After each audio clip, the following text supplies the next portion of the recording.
Let's go!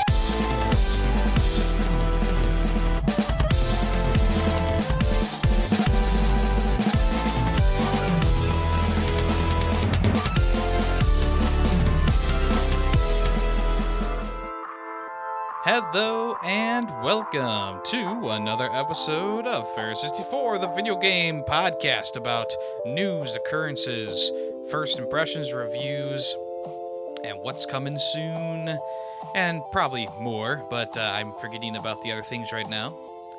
Welcome! I hope everyone is having a good week or weekend, etc.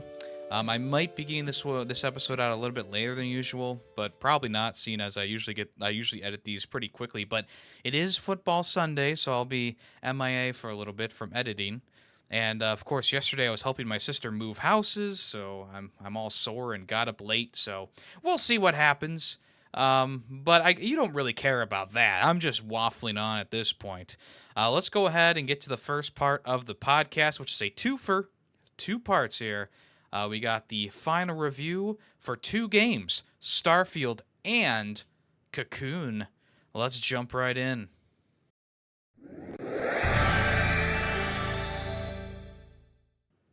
All right, welcome to the final review. Remember, if you're listening to this or watching on YouTube, to leave a fat like on it if you enjoyed what you hear. The final review for today is Starfield.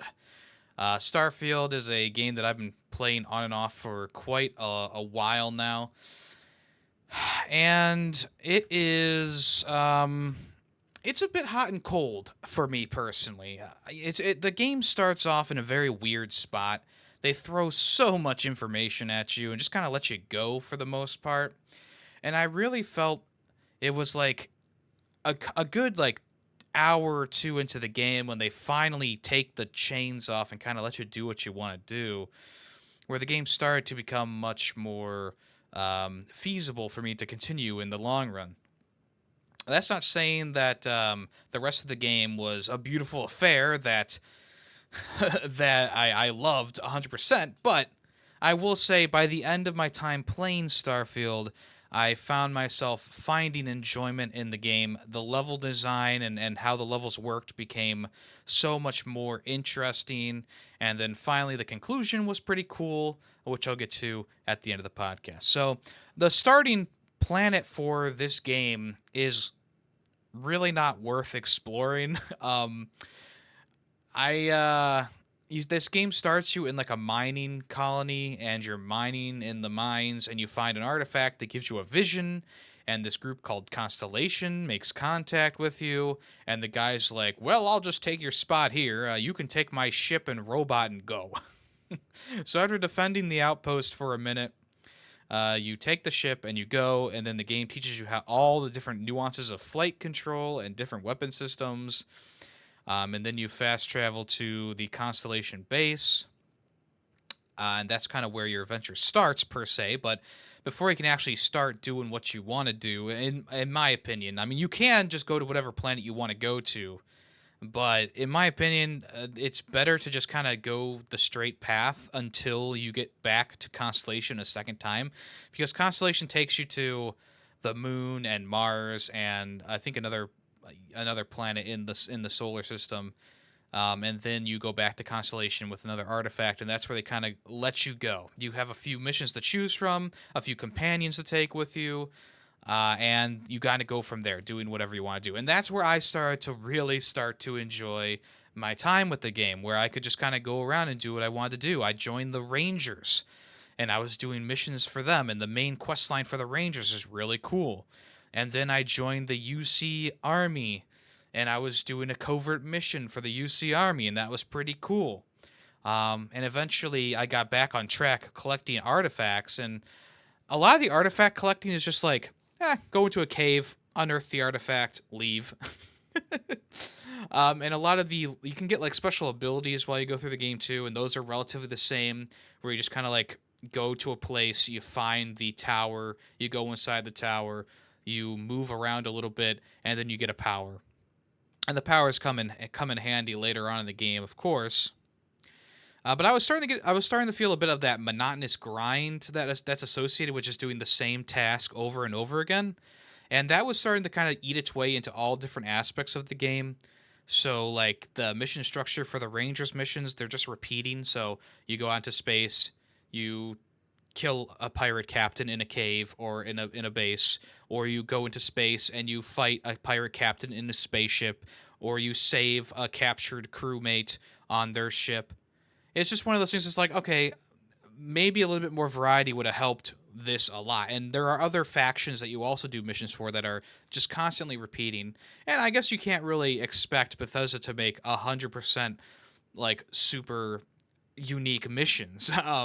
But it does start to get a little boring to do the same thing over and over again. It's a good XP grind, that's for sure, and good money grind as well. But for a fun factor, it was starting to get a bit stale. But that's when I finished the main Ranger quest line, which was really good, and I acquired a really good ship that I kept for the rest of my playthrough. And up until that point, I thought that the ship combat was dull and dry and just a big load of nothing. But once I got this new ship, and then I discovered that you can upgrade said ship, I went hog wild. And I knew that you could build your own ships and stuff in the from the trailers and developer updates, but I didn't really jump into it in Starfield because I figured that they were gonna allow me to buy ships that were good enough that I could pilot around and do what I need to do with. Um, but no, I mean any ship that I bought was either I couldn't fly because I didn't have the perk unlocked to fly better ships, or or they were just super weak and they sucked. And I amassed quite a collection of just kind of sucky ships for a while.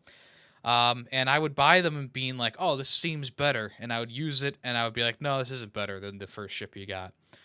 Eventually, I finished a couple quests that gave you better ships, and I stuck with the Ranger one because I had been upgrading and doing stuff with that one, and that made the space combat so much better. Like I could take on like entire fleets of ships. Like there's a mission where you actually go against the entire armada of the Crimson Fleet, the pirate organization, and I just decimated like 15, 20 ships with my one ship. And I was like, yeah, I'm feeling it now. I'm feeling it now. So there is a slow burn with Starfield. There is a quite a slow burn, but once you start leveling up your character, kind of building them the way that you want to build them, building your ships as well, that's where it really gets good. Unfortunately, that's kind of the opposite. Well, not really opposite, but kind of the inverse of Skyrim or Fallout, where the game immediately grabs you and it immediately kind of starts giving you tasks that are interesting. I harken back to Skyrim and its opening with the you're in the cart and then you're about to get your head chopped off and the dragon comes and these two factions you can choose to help one of the two factions and then you go to a little town and there's the Golden Claw quest that I think most people do immediately as they enter the town, and it's just one of those things that's like that really gets you into the game. You really love the game from the beginning. Same thing can be said for Fallout 3, maybe Fallout 4, definitely New Vegas. So this one didn't really. I mean, it's definitely a Bethesda game through and through, but it didn't really have that hook that I needed at the very beginning.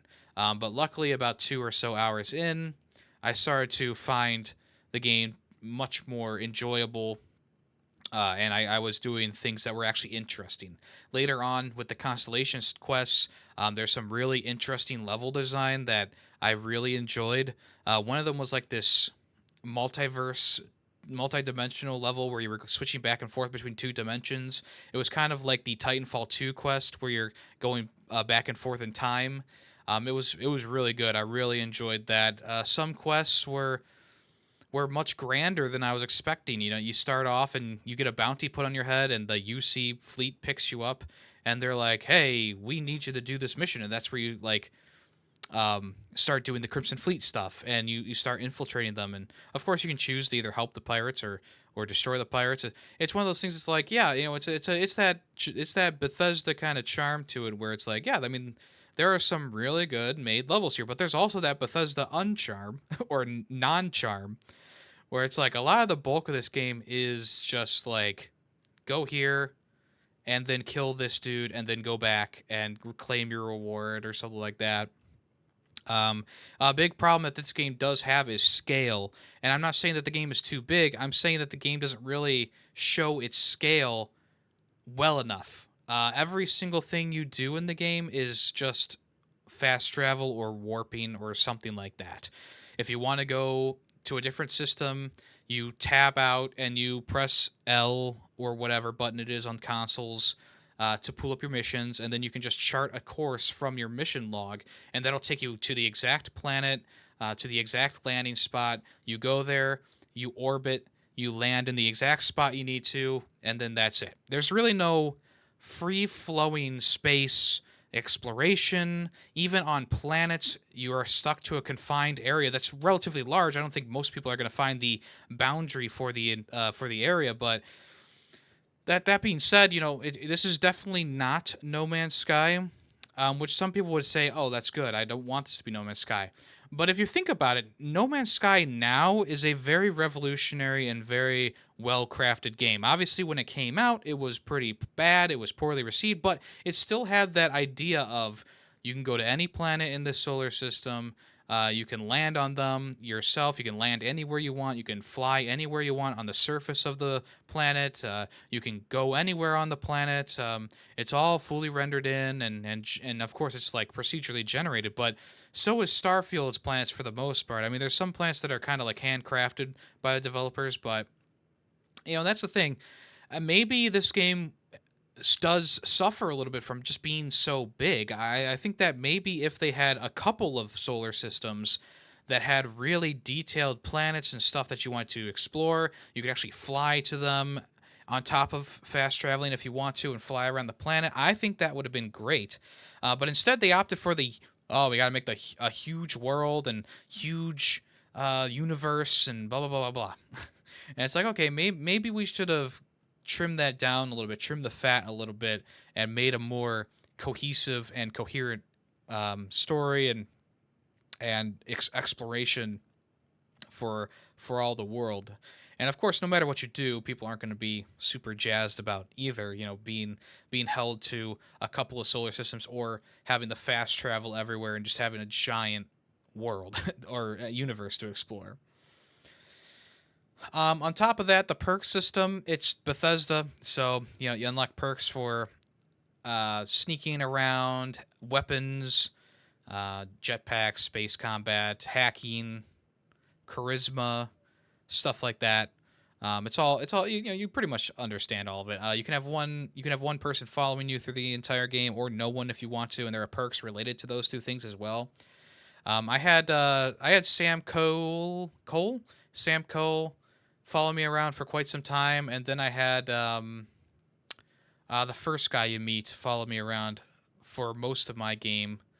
And then in the end, I kind of went in solo after a certain point in the story. So yeah, it's I think that in general it's a good game. I enjoyed my final half of the playthrough. The first half of the playthrough, I was very negative and I was very much like hot and cold with the game. But as I went through it and I got to the point where the mission started to get more interesting and more stuff was happening. That's where I really got excited to finish the game, and I ended up playing for like 6 or so hours straight the day that I did finish it because I was so invested in what was going on. So, if that tells you something, there, then whatever. But if it doesn't, oh well. The other thing that I want to mention is there's been like this kind of, I don't know, pop going around this game that there's so many random events in it and blah blah blah blah blah. And one of the videos was this guy who found a ship and he boarded the ship and he rescued a random person who was captured on it. And he thought that it was so cool that a random event like this could just be waiting for you in the universe. And I had to hold back. I'm not a big fan of posting on YouTube and commenting on YouTube anymore and places like that because I'm not in it for like the argument that's going to ensue from someone who doesn't know what they're talking about. Um, Not saying that the person who made the video doesn't know what they're talking about. Still, I wanted to mention that the mission that he found that was quote unquote random was actually a mission that is given to you from the Rangers. Everything in this game is a mission somewhere. So even if you run out, even if you find a random planet, you land there, you go to a facility, and you run into a beast that's stalking you, and it's kind of like a horror game all of a sudden, and you go through this whole like, kind of quote unquote random storyline where you're trying to hunt down the beast inside the facility. Yeah, that's a part of a quest somewhere in the world. Same thing with most things that you're gonna, any settlement you go to, any mine you go to, any blah blah blah you go to, usually if there's something in there, there's a quest link to it, which is kind of disappointing in some ways, but also not, because it's like, okay, some people would never go to a backwater planet like this and go to this specific cave to find this weapon or this pirate chief or whatever. So yeah, the stigma that the game has so many random events, is kind of false, because there are missions associated that will take you directly to that very system, that very planet, that very moon. It's one of those things that, hate to burst the bubble, but that it is what it is. On top of all that, I think the graphics are fine. Well, good even. I would say good. Facial animations are pretty good. There are some times where you do feel like you're talking to a robot, where when someone's talking to you, they have to like look at you, even if they're not talking to you, they'll like look at you. It's very strange. um so like if they're having a conversation with someone else and you butt in, all of a sudden, even if they're talking to the other person, they will look at you, while they talk, even if they're not talking to you. It's kind of weird. But other than that, I thought that the graphics were good. The music's great as well. Really enjoyed the music. I love all the detail that they put into the game. Things that you never would want to inspect in your life. You can expect anything, from sandwiches, to desktops and stuff like that. They did a great job of designing the world and making it full of detail. There's a couple different weapons you can use in the game. Obviously, there's probably more than I use myself, but once I got the Lawmaker and its upgraded variant, I pretty much just used that on top of a pistol that was really good. There's plenty of places to visit and characters to meet, of course, and I do love how the New Game Plus starts in this game. It pretty much just takes up after the ending of the game, which I thought was fantastic. The true negative points that I have for this game are the opening, first and foremost. For a Bethesda game, it doesn't really pull you in, and then it also just gives you way too much information right from the get go. There's a lot of copy and pasted assets on most planets, like the same base or the same cave, the same layout, the same enemies. It's weird because they kind of touted how each planet had its own ecosystem and stuff like that, but yet I see the same alien creatures halfway across the galaxy. Kind of weird. But I understand that obviously it's a game, and they probably didn't want to design vastly different animals for each area. But that being said, maybe don't tout that as a selling point for your game if you can't do it. There's plenty of glitches in this game. Like characters shaking uncontrollably or being stuck in weird positions.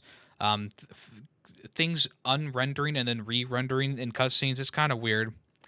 And then, of course, I think the final point is, like, if you're not willing to level up your character and work on your ship, then you're gonna have a worse experience. And of course, it just takes time to do all that. None of that, that isn't detrimental because it is a part of the gameplay, but it's still something that could be a barrier for entry for someone who's playing the game for a couple hours and they go, I feel like I'm underpowered, I feel like nothing's happening, and that could be detrimental to their experience. But all in all, I did enjoy my time with Starfield. It's a Bethesda game, so if you don't like Bethesda games, it's just going to be one to stay away from. But you know kind of what to expect when I say it's a Bethesda game. You kind of know what to expect. Plenty of characters, plenty of quest lines, repeating quest lines, special powers, a cool story, some good mission design in there, et cetera, glitches. I think Bethesda should really be proud of what they made, because this is quite a large game. It's quite a feat to make all this kind of work. But contrary to what Todd Howard said, the game doesn't just work. It does have a lot of things that need to be worked on to make it just work. But unfortunately, it's not completely there yet. But it's close enough that I would say, yeah, I would definitely recommend playing it if you haven't yet.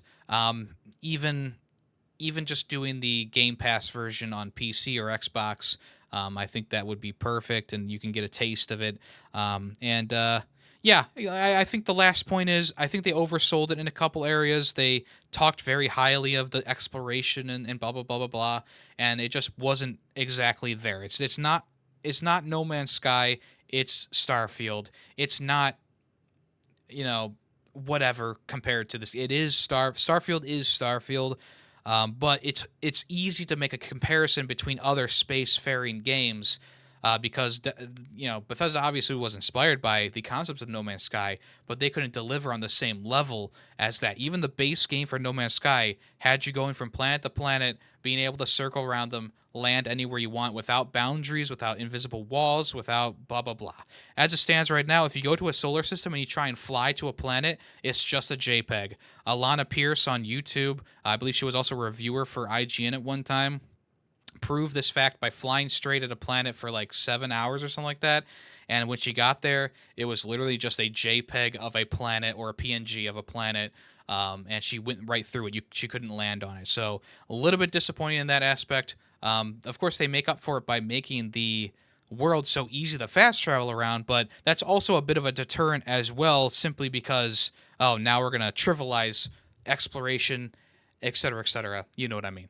In the end, I thought it was fairly good, a little glitch heavy, not living up to quite the standards that I wanted, but that second half of the game is so good and things start to click so well.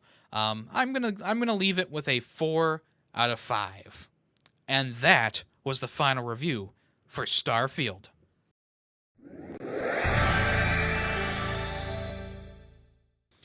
Here is the final review for the game Cocoon. Make sure if you enjoy what you're hearing that you leave a like on this video, or if you want to listen to the entire podcast, Ferris64 on all podcast platforms, even YouTube. Let's jump into Cocoon, which is by the same person who created Limbo and Inside, two very good games in my opinion. Both of them kind of horror themed, and Cocoon kind of totes is kind of what's the saying?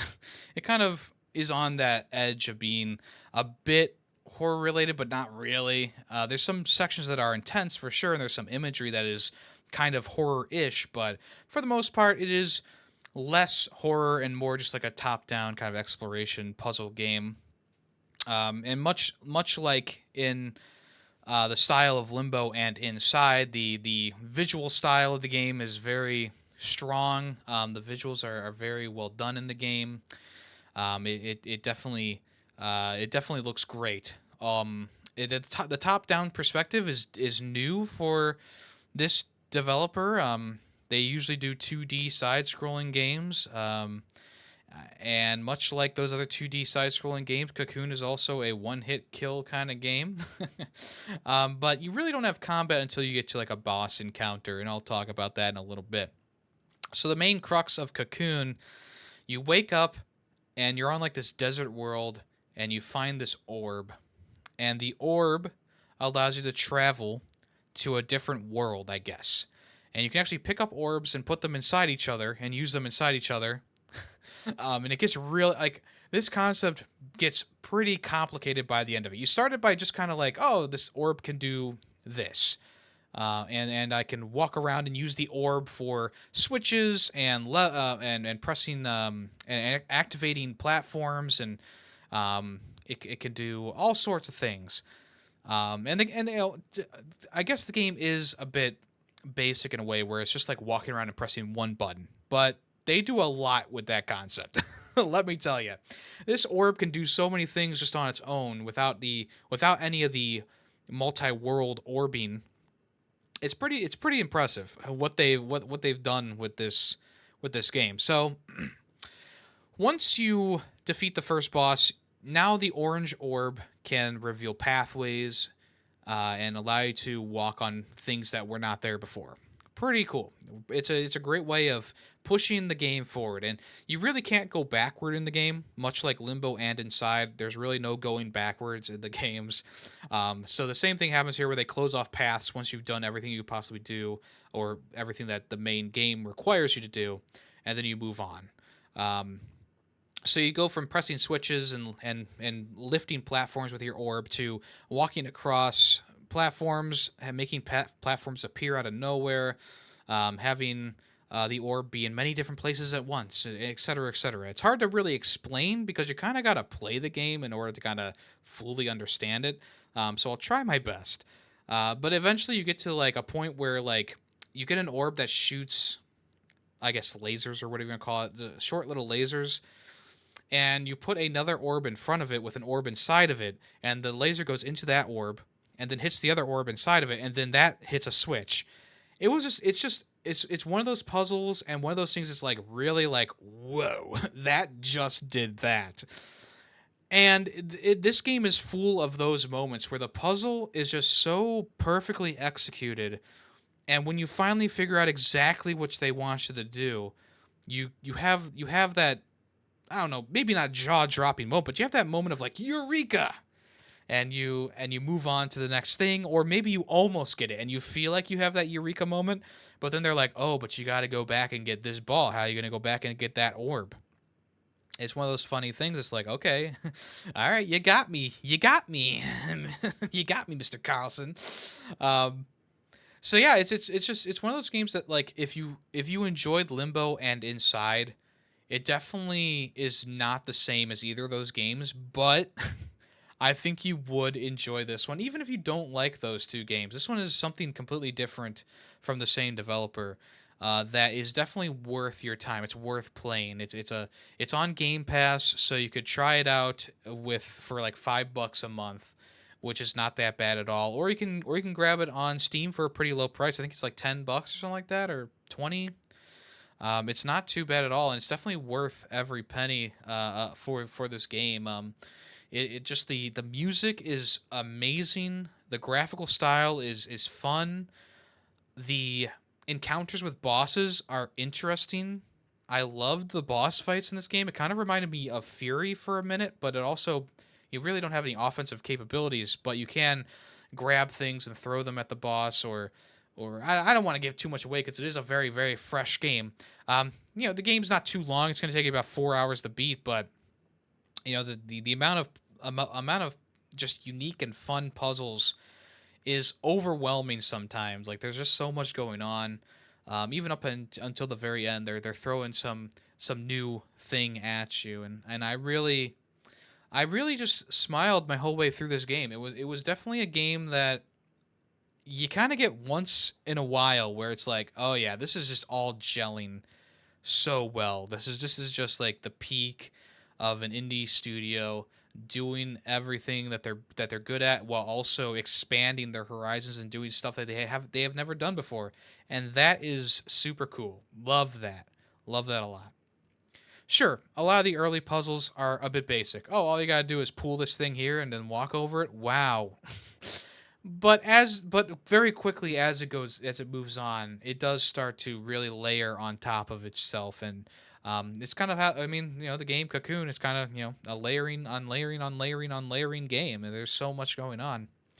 I forgot to mention that a lot of the characters in the game, or I guess enemies, bosses, even your character yourself, they're kind of like hybrids between machine and insect, which is a really cool. And that's kind of where the horror aspect comes from, because you have these large beasts that are like kind of mechanical, kind of organic, insect like. I think inherently a lot of people are afraid of insects or don't like insects. Whether it be a cicada or a spider, or, well, I guess a spider's an arachnid, but still my point stands, where it does have that uneasy feeling at times because the creature design is so weird. It's so interesting, and you yourself are this weird amalgamation of machine and flesh, and it's one of those cool things. And unlike Limbo and Inside, well, I guess unlike Limbo, there really isn't a depressing slant to this one, and unlike Inside, it doesn't. The message in that one in Inside is something something individuality, you know. This one, the message is a little bit more jumbled, I would say. It's not as in the front, so it does make you think about it a little bit, and you got to realize what exactly the creator is going for in this one. So all in all, I would definitely 100% recommend Cocoon. If you like puzzle games, you're gonna have it's a unique and experimental puzzle game. If you like games from this developer, um, Jeppe Carlson, then yeah, you're definitely gonna want to try this one out. Why haven't you already? That's why haven't you? And if you don't think that either of those things are your vibe, I would kind of say try it out anyway. A lot of people are afraid of trying something different, trying something new. You don't have to play Fortnite all the time. You can try something different, and this is definitely something different, and it's something that's really well executed.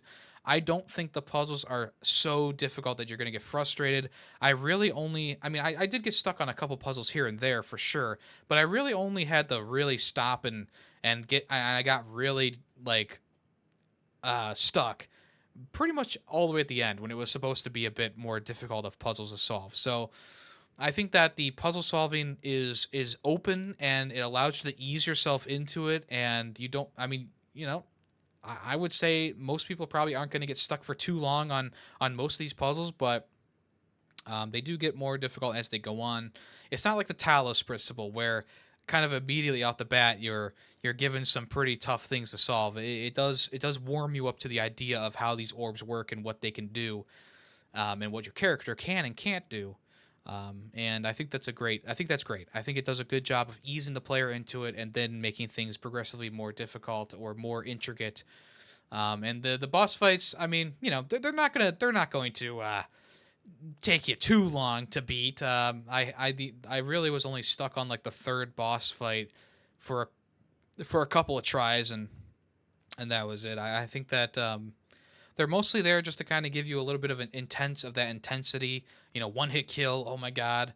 And the bosses are a bit of a puzzle in themselves as well. So very good. I really really loved Cocoon. This is definitely going to be one of my favorite games this year. And this is probably what the second game that I'm going to give a 5 out of 5 to. So definitely check this one out. And that was the final review for Cocoon. All right, let's move on to what have I been playing this past week. I finally got around to finishing Pikmin 4, and you might be asking, oh, why don't you do a final review for that, Yemmy? I feel like it's been too long at this point. I think if I had finished it earlier in the year when the game came out, I probably would be. Yeah, and if I was doing this back then, I probably would have done one.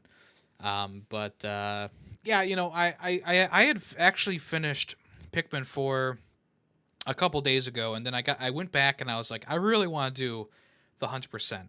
So yeah, I grinded out all the purple Pikmin you need for the gold bar, and I finished up all the areas, and I cured all the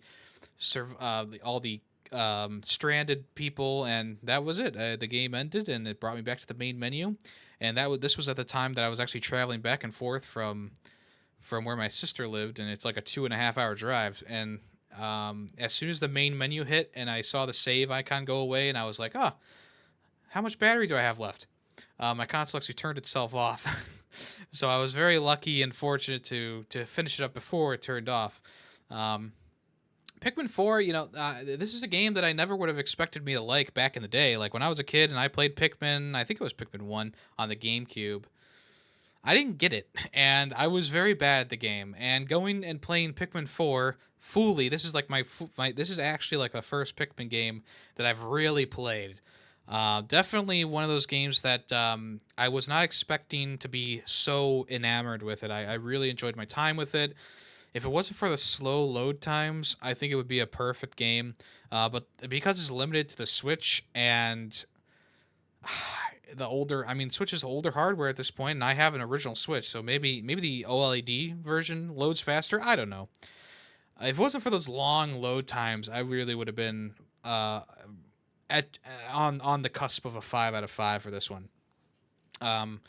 but the problem is that there's so many loading screens because when you go to an area, it has to load the whole area, and if you go to a cave, it's got to load the cave, and if you go to the next floor of the cave, it's got to load again, and it's got to load for the cutscene, and it's got to load back. Once you're done with the cave or dungeon, I guess you could call them, you go back into the main. You got to load that, and then when the when the day is over, you gotta go. You see the cutscene, then you load again for the hub area, and yes, it's a lot of loading, and the long load times really do start to get annoying as you go through it because it happens. It has to load a lot. When you're normally playing in an area, it's fine because you're just kind of like the area's already loaded, everything's there. You just kind of gotta do your thing, and those moments are great. But when you go into a dungeon and you have to wait for it to load those dungeon levels, and it feels like it's taking forever, especially the final dungeon for this game is like it's like I forget how many levels it was. I think it was like 50 levels of a dungeon in a row. It was a boss rush that I guess usually happens at a Pikmin game from what I've read. Yeah, it was a lot of like, oh man, this is like I'm making progress, but it's so slow because of the fact that I am having to load so often. So yeah, I mean, obviously Pikmin 4 is great, really enjoyable game. And I'm sticking with the 4.5 out of 5. I think it's really good, really enjoyable. I've never really picked up and played a Pikmin game in my adult life, and I'm glad that I picked this up and played it because it's really fun. I love Ochi, and I love using the dog to run around and collect Pikmin and defeat enemies, and I like the upgrade system. I like the resource gathering and the Dandori battles and challenges. I love those things. And the nighttime stuff was a bit repetitive from time to time, but the last few levels were so good. The rest of them, were kind of like, okay, defend the hill all night, and there's really not much going on. But by the time you get to the end, there's like bosses showing up and stuff, and that was pretty intense by the end of it. But yeah, really enjoyable. 4.5 out of 5. Definitely check this out if you want. I've been playing Lies of P more and more. I am now at the boss fight with like the grotesque blob, I guess you could call it. And this is the first boss fight that's really exhausted me. I tried it a couple of times, and I ended up having to take a break, and I didn't get back to it because I had to do stuff this weekend. But I'm raring to get back to it. I really love Liza P. I think that Liza P is definitely it's one of those rare Souls likes that are not from software. I hate saying that. um, that definitely leaves an impression. It definitely like the graphics, the combat, the systems. Like yes, it's inspired by this, and this, Sekiro, Bloodborne, etc. But it definitely has its own vibe. It does its own thing. It's not just the Bloodborne clone. It's not just the Sekiro clone. It's definitely its own thing. It definitely does what it's. I mean, it does things that you wouldn't expect a From Software game to do. And the level design, it's a bit more straightforward than I was hoping, but I don't mind it too much, seeing as they do even if a level is more of a straight shot, there's still a shortcut you can use, or you can learn the layout of the level and get through it faster. It's one of those things that's like, yeah, I could definitely tell why they didn't put a shortcut here, because it would be redundant to have such a straightaway with only like a one big group of enemies and then a fight at the end of it. The other thing that I didn't really know when I first played it was what you're wearing actually makes a difference in the game. So if you're not wearing anything except your basic Pinocchio clothes, people will know that you're an animatronic, and some of them will actually attack you, or they'll say different things to you.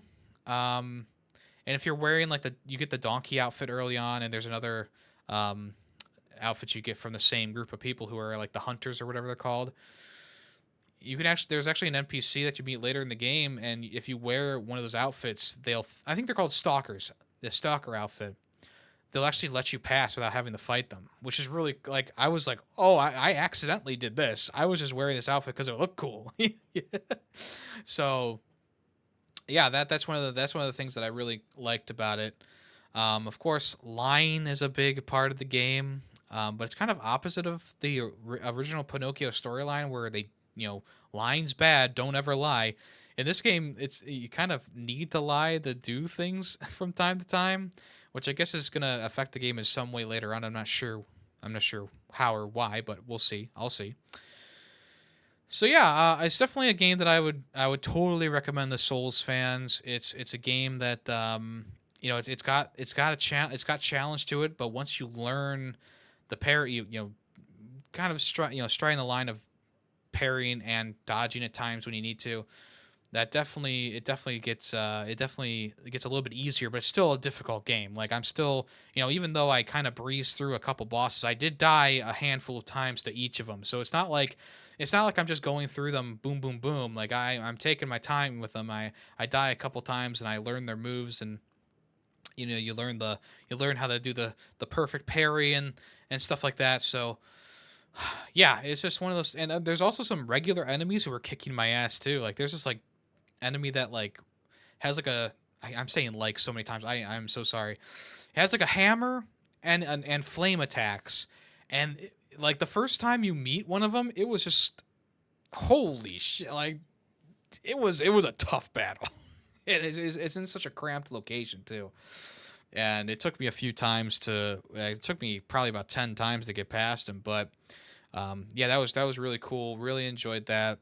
There was a section in the game where you had to like drain toxic waste from an area in order to fight a side boss, which I thought was a super cool idea.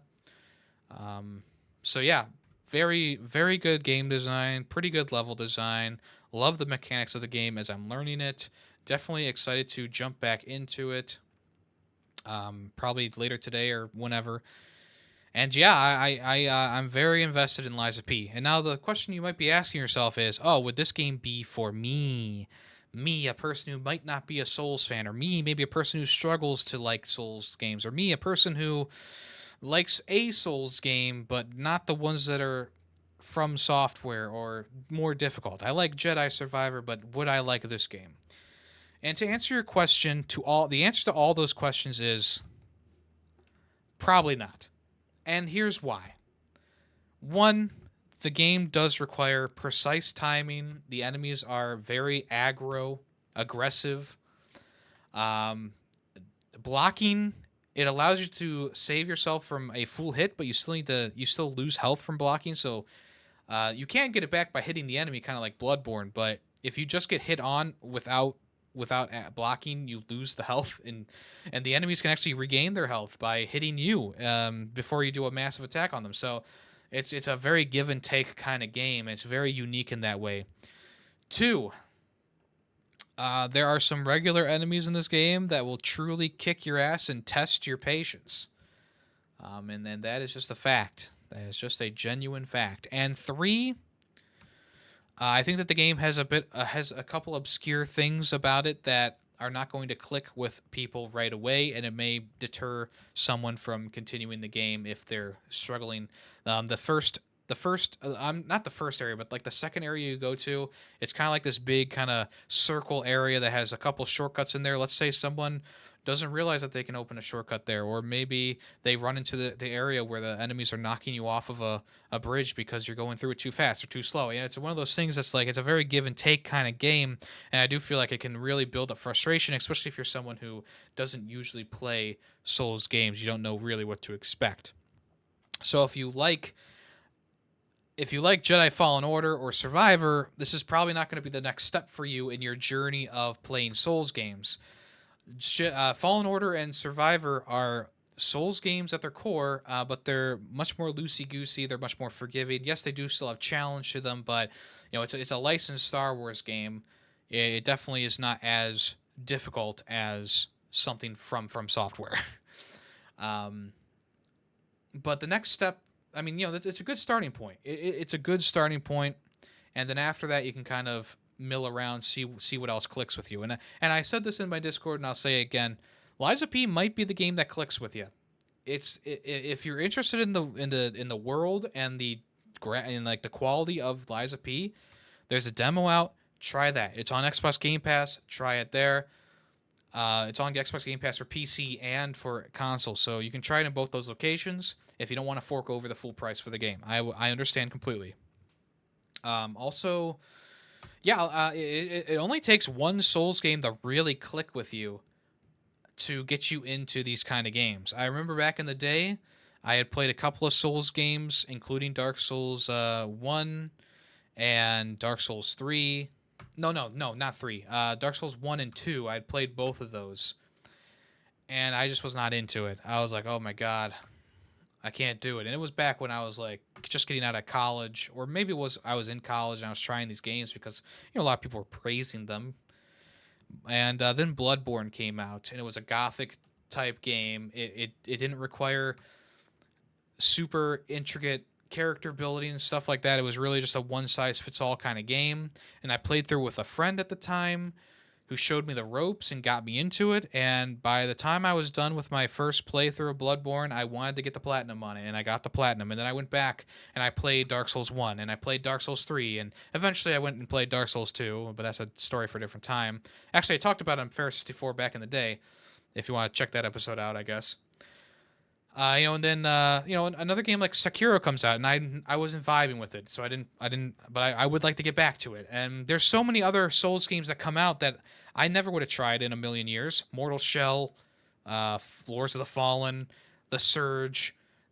There's a whole bunch of games that are Souls like, and some of them are like Hollow Knight and Tales of Iron. Like there's some that are completely different. Blasphemous is another good example. They're Souls games, but they're not the same as you would expect. And I think there truly is a Souls game for everyone.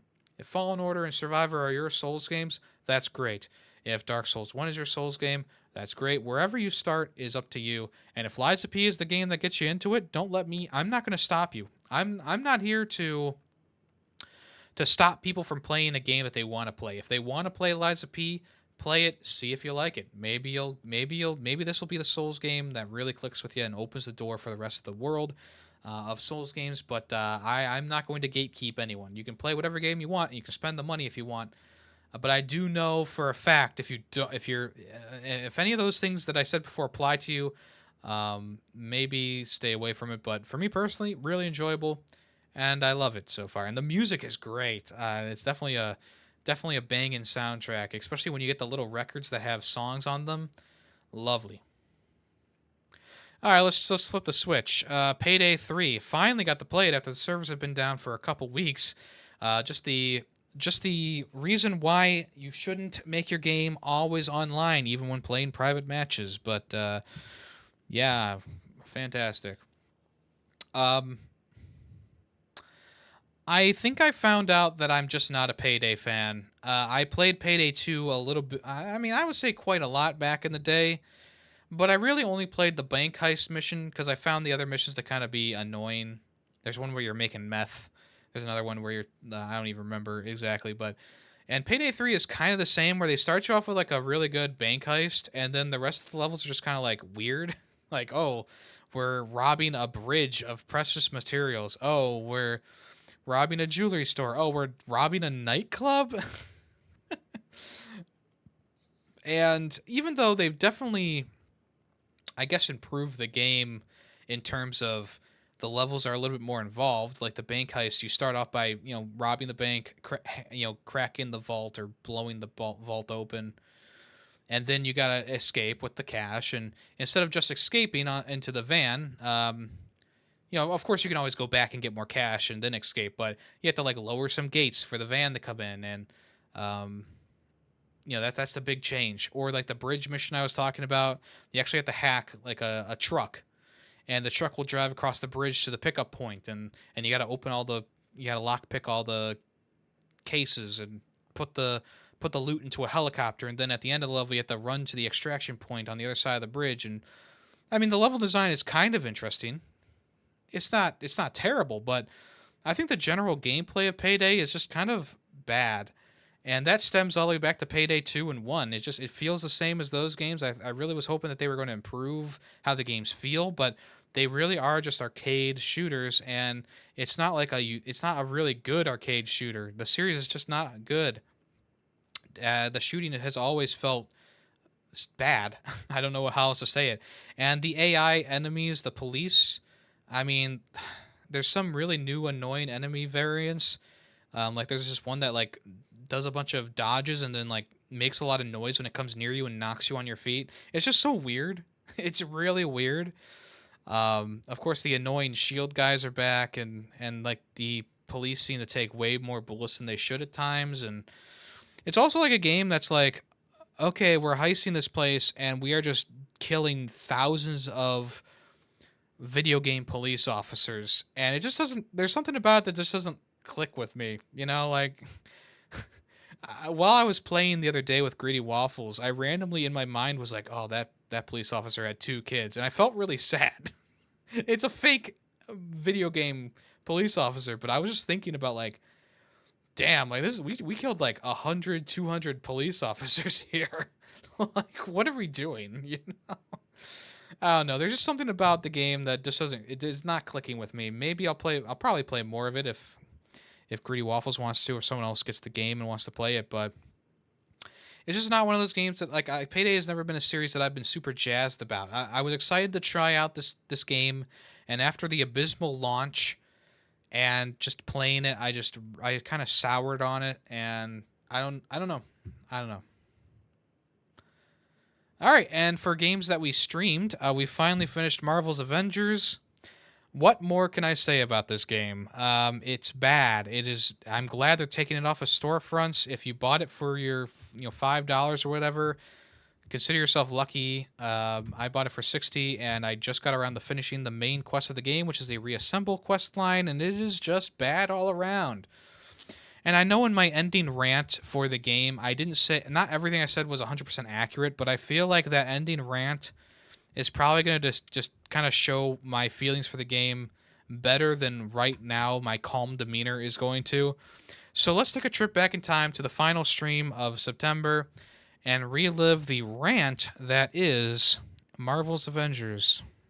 Anyway, as I was saying, even though this game is $4 right now, which it will be delisted soon, don't buy this. This is literally just corporate garbage. They made a Marvel's Avengers game.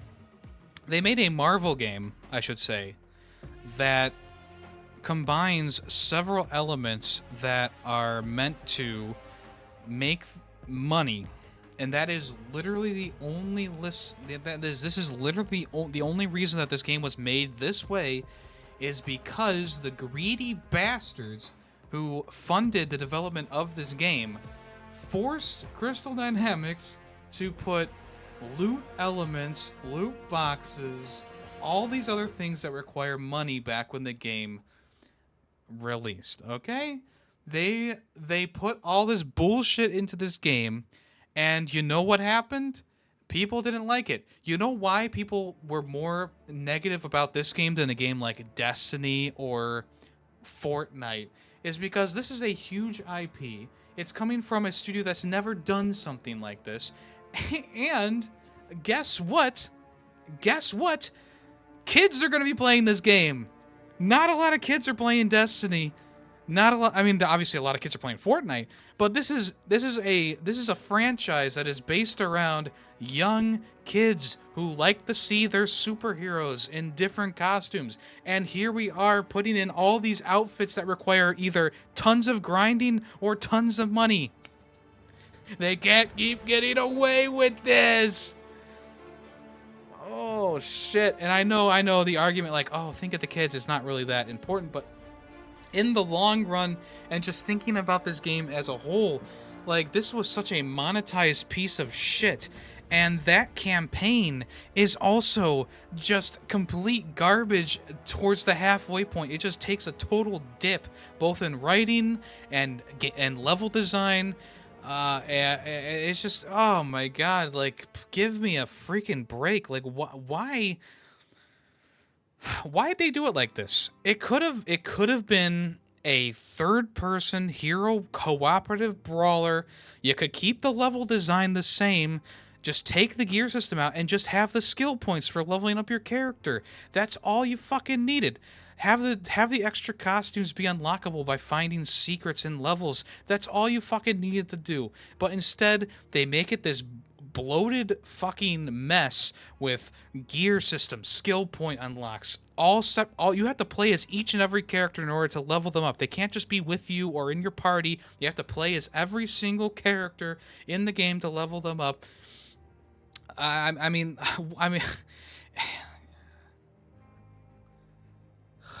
God damn. And the fact that they are shutting the game down completely just tells you that it was a complete failure. I see why Guardians of the Galaxy is better. They're shutting down the game, which tells you that it was a complete failure. I mean, it was a failure from the get-go, but at least they tried to make it right by releasing these DLCs, and they tried to make it right by putting the game down to so little money right now. And but in the end, it doesn't even matter because the initial thoughts about this game from everyone across the world stayed the same. The game is still the same game that we got at the beginning of this all, except now we have all the skins unlocked and we have all the DLCs unlocked for free because the game is being shut down. Think of all the people like me, okay, like me, that paid $60 for this game. And the campaign sucks. And the after the campaign stuff probably isn't going to be much more fun. It's all the same shit. Defend this area, hack this thing, break this giant robot. Unbelievable. Like, actually fucking unbelievable. And the other point of contention is that Spider-Man is only available on the PlayStation version. You can't get Spider-Man on PC or on Xbox, and I understand that, yeah, there's Spider-Man games that are solely on PlayStation. But for a game like this, kind of weird that they would do that. So I have no other choice than to put this hunking pile of steaming garbage into the F tier, because not only is the game not fun and not only is the story bad, but the game is just shit in general. I will bring it up a million times. This gear system is not fun. The gear system is not fun. It's not good. We're upgrading Hulk's ribs and Captain America's helmet and Thor's fucking hammer and Iron Man's heart. And it's so stupid how they mashed the gear system with this skill point system. Like, what are we thinking here? What are we fucking thinking here? Do one or the other. A game that can be heavily compared to is Godfall. Another game that is story-driven, okay, but it's a hack and slash, beat 'em up, looter kind of game. And that also failed. You know why? Because people don't fucking like those kind of games. This fucking online always fucking bullshit mechanics, fucking dirty, greedy practices don't fucking connect with players, okay? The base game sort of has to be good before you can start siphoning cash from people. So fuck this game, and you know what? I don't want to think of this game anymore, actually. You know what? Fuck this game. Actually, fuck this game. And having the campaign end on a QTE section after you've built all these characters up and leveled them up and blah blah blah blah blah, to end with a QTE section, to end where you're forced to play as Captain America through like 3 levels in a row, to end this game with such a stiff and restricted final level that's introducing not only new enemies into the game in the last level, but also they had the audacity to put a fucking tutorial message midway through the level about blocking with Captain America's shield after we've already played 3 levels with him. Unbelievable. A tutorial message in the final level of the game, the official final level of the game. I understand that this is more content afterwards. There's plenty of DLCs. But to put a tutorial message in the final mission of the fucking game. Unprecedented. Unfucking precedented. They're teaching you how to fucking run and jump in the first level that you play as Captain America again. They literally taught you how to jump again and how to fucking wall run again. Do the developers of this game think that every single player who plays this game is stupid? Who needs to learn how to jump? Who? And if you're gonna teach me how to use R2 to block all damage, do it in the mission after it, where we are playing as Captain America. We have to play as him in the next mission. So why don't we get the tutorial for it there? No, they put it in the final fucking mission after most people probably already played tons of missions with Captain America, doing all the little side content, all the little side missions. No, we have to put a fucking tutorial at the very end of this fucking game. We have to introduce new enemy types at the very end of this game. Oh, gotta prep them for the actual start of the game. This game gets good after the reassemble storyline, guys. This game gets better after you finish the campaign. Fuck that. The main campaign of a game, the main reason that you start playing the game, should be good. 20 hours after should not be when the game gets good. If the game is not good until If the game is not good until 20 hours into the game, then it's a bad game.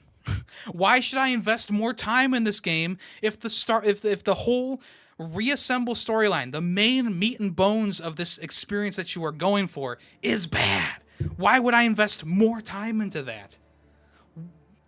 What? Tell me why? Why?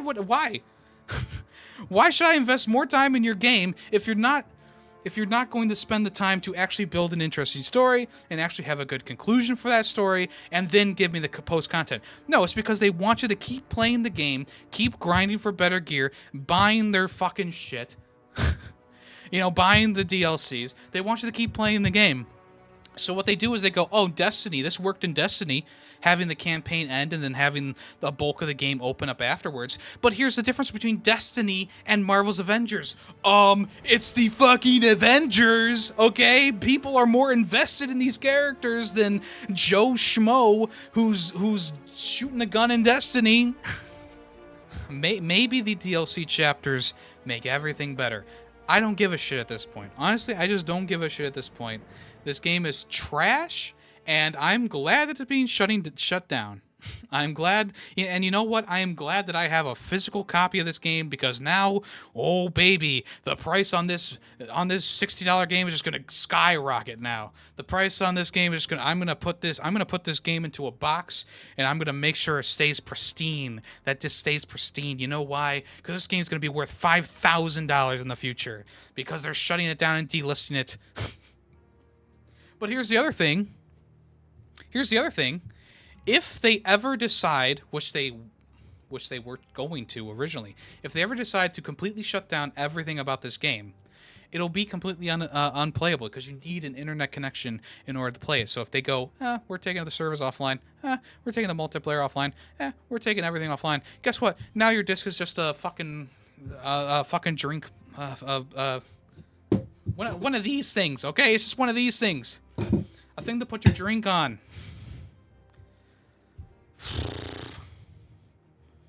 And it's funny, because during the campaign they were like, oh, Captain Winter Soldier is available to play as, and Spider-Man's available to play as.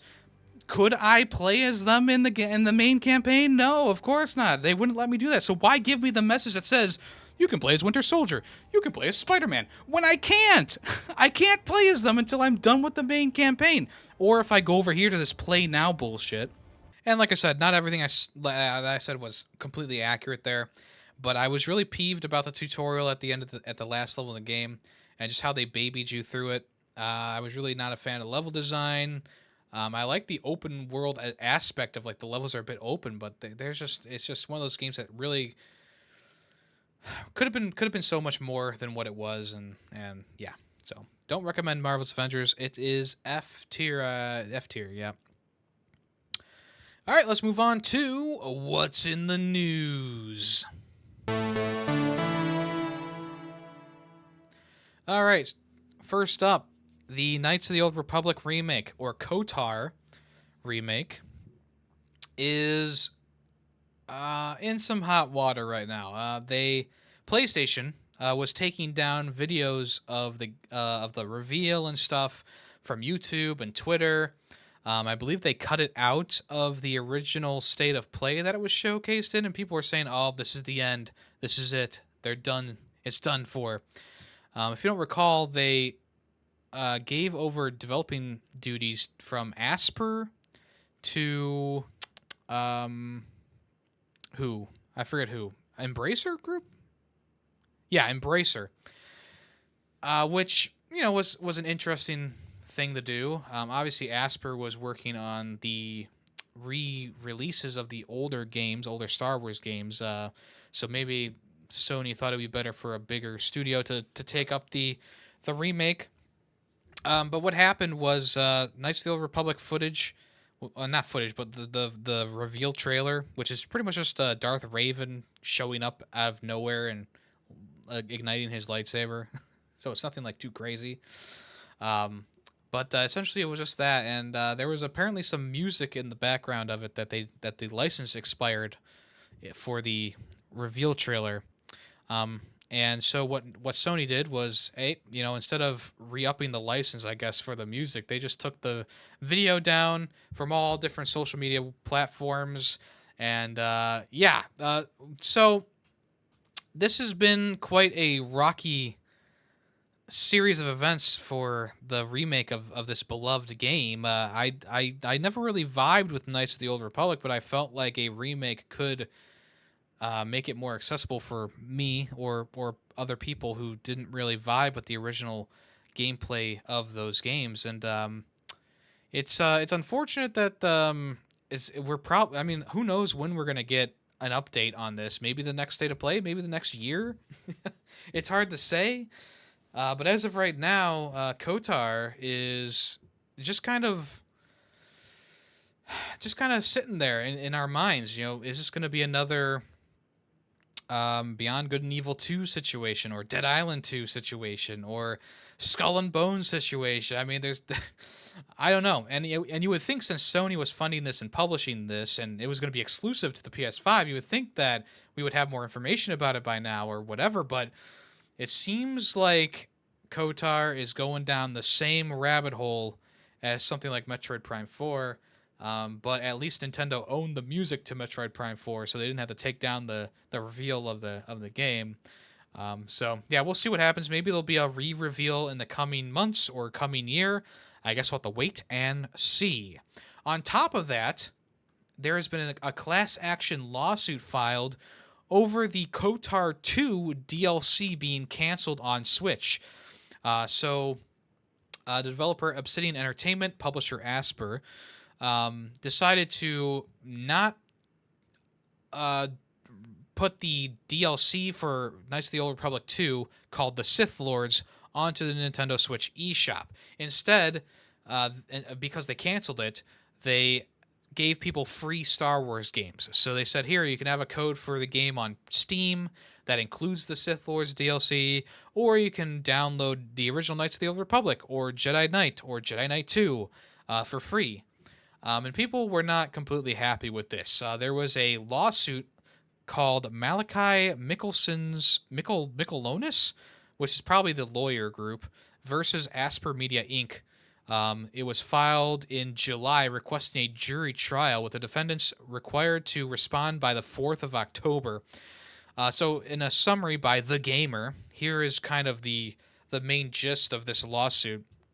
In 2022, defendants Asper and Saber advertised Knights of the Old Republic to users of the video game console Nintendo Switch as having never before released restored content DLC. Plaintiff and numerous other consumers were excited about the new content that defendants claimed was coming soon. In fact, Knights of the Old Republic sat at the top of Nintendo eShop rankings. Plaintiff felt completely duped. Plaintiff did not even play Knights of the Republic after purchasing it, instead choosing to wait until the restored content DLC was released. Defendants did not provide the restored content DLC, but refused to give consumers a refund for their purchase of KOTOR. So essentially, what these people want is a refund. Now, Nintendo doesn't do refunds. Once you buy a game, it's yours. You can get a refund from Sony, but after you install the game, you cannot get the refund anymore. Steam is the friendliest place to get refunds. They'll let you play a game all the way through, and if you've played it less than like what 3 hours or something like that, or is it 2 hours? Then boom, you can request a refund, and you can do it up to like if you can do it up to like a week or two afterwards. It's great. So I don't know. I don't know if they're planning if they're gonna get money from Asper or Saber or whoever. Um, maybe after this they'll be like, all right, fine, we'll release the Sith Lords DLC. I don't remember exactly. I know I talked about it in a different episode of the podcast. I don't remember exactly why the Sith Lords DLC was um was no longer being released. Maybe it had something to do with the licensing. It was too much money to license, or maybe I don't know. Maybe sales weren't as good as they were hoping. I don't know. But it seems like a group of people who very much love Star Wars and was planning on playing this on the Switch. They decided to get together and sue Asper. So we'll see what happens. Something tells me that this is going to be stuck in court for quite some time, but I guess we'll see. All right, Epic Games. Not known for their good decision making or good platform for downloading games. Oh, got them. They laid off almost 900 employees. Mediatonic, the developer behind Fall Guys, was the hardest hit. It is said that 16% of all employees have been laid off in Epic Games. Of course, this is the cruel world of business, as I've been saying a couple times now these past few episodes, but it's true. The cruel world of business is that they gotta save money wherever they can. So laying off people is probably the only way that they can see feasible to save to save money. Forget about generating new profits by having groups work on new games and stuff like that. No, fuck that. They even canceled a game called Hyenas from Creative Assembly, and I believe they completely destroy, or I don't know if they just canceled it or whatever. I don't know. They did confirm that Mediatonic has not been dissolved, but multiple employees have taken to social media to share that they've lost their jobs, including the director and writer of Fall Guys, Ed Fear, who said, "Unfortunately, I am one of the people affected by the layoffs today at Epic." It wasn't really. I mean, I thought it was only a year ago, but it was actually 2 years ago that Mediatonic was acquired by Epic Games. We all thought that they were going to make the game even better. But what happened was we had one great season of Fall Guys content when it rebooted itself, and then after that it fell off of a cliff. And before that, it also had fallen off of a cliff. So it's unfortunate that so many people lost their jobs, and I do feel for them, and hopefully they can get new work in the future. But also shame on Epic Games. Why? Because on top of sacking almost 900 employees, they announced that they are raising the prices of V-Bucks, the virtual currency for Fortnite, to buy skins and season pass content and all that good stuff. So starting October 27th, the price of V-Bucks is going to increase in the Czech Republic, Denmark, Eurozone countries, Hungary, Japan, Norway, Poland, Romania, Sweden, Turkey, and the United States. They already raised the prices in the UK, Canada, and Mexico. I guess they were testing the viability of raising the prices. Pretty shady. In the case of the U.S. dollar, they pretty much increased the prices for 1,000 V-Bucks. It used to be $7.99, about $8. They raised that $1. So the price of 1,000 V-Bucks is now $8.99 or $9 plus tax. For 13,500 V-Bucks, it was previously $80 or $79.99, but now it's been raised $10. So if you want to get 13,500 V-Bucks, you're going to have to pay $90 plus tax. There you go. Pretty great. Pretty cool. So on top of laying off so many employees and buying all these new properties, they decided to raise the price of their digital currency. Which is, yeah. I find it hard to be sympathetic about a giant corporation that has a multi-billion-dollar franchise. Okay, I understand they have to pay money to have Marvel and DC characters and PlayStation and Xbox and all sorts of characters in this game, from anime to whatever. I understand that the price is probably a lot of money being spent there, but you are also making millions, maybe even billions of dollars every single week off of the sale of your of this currency, because the game itself is free unless you buy like the one of those versions that has like skins included, but the base game is free. Okay, you don't need to pay any money to play the battle royale Fortnite. So all the money generated comes from these V-Bucks, of course, and of course they're going to raise the price because it's the cruel and calculated world of business. But you can't. Oh boy. I guess you can. You can raise the prices and fire a bunch of employees. You can do that. But last I checked, Fortnite was not in hot water. Last I checked, Fortnite was still the top of all time in making money. Last I checked, thousands upon thousands of other battle royales and games try to mimic themselves off of Fortnite and fail. Even Apex Legends and Call of Duty Warzone do not take a fraction of the players away from Fortnite. So tell me why you need to raise the prices on this stuff. And also tell me why, at the same time, you need to fire so many employees to save some money, cut some corners. Unbelievable. So, yeah, no sympathies for me. For poor Epic Games having to raise their prices because they're in financial dire straits. Yeah, sure. Yeah, sure, whatever. Moving right along.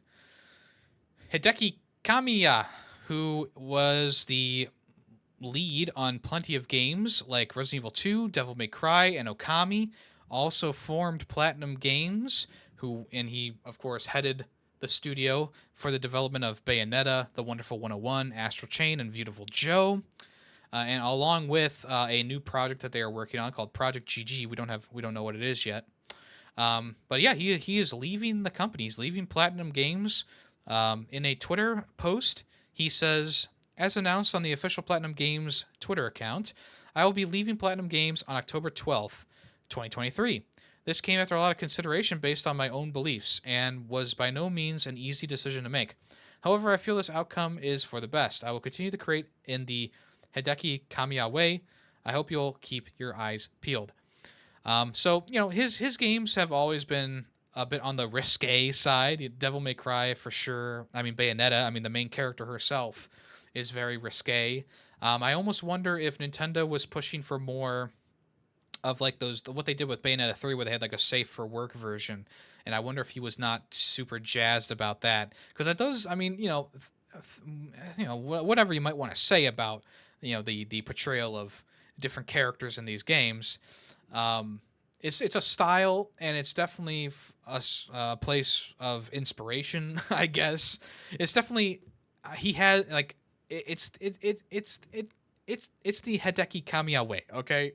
You don't question it for the most part, and maybe he just didn't want to cohere to the rules that Nintendo had placed before them. All their games have sold really well. Astral Chain was a hit. Bayonetta was a hit.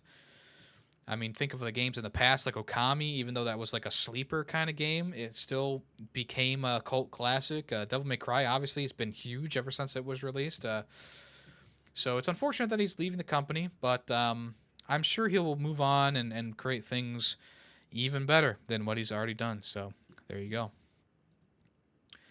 In related news, Jim Ryan, the PlayStation head CEO, has decided to retire in March of 2024. So about a year, less than a year from now, he'll be stepping away from his role as the CEO of PlayStation.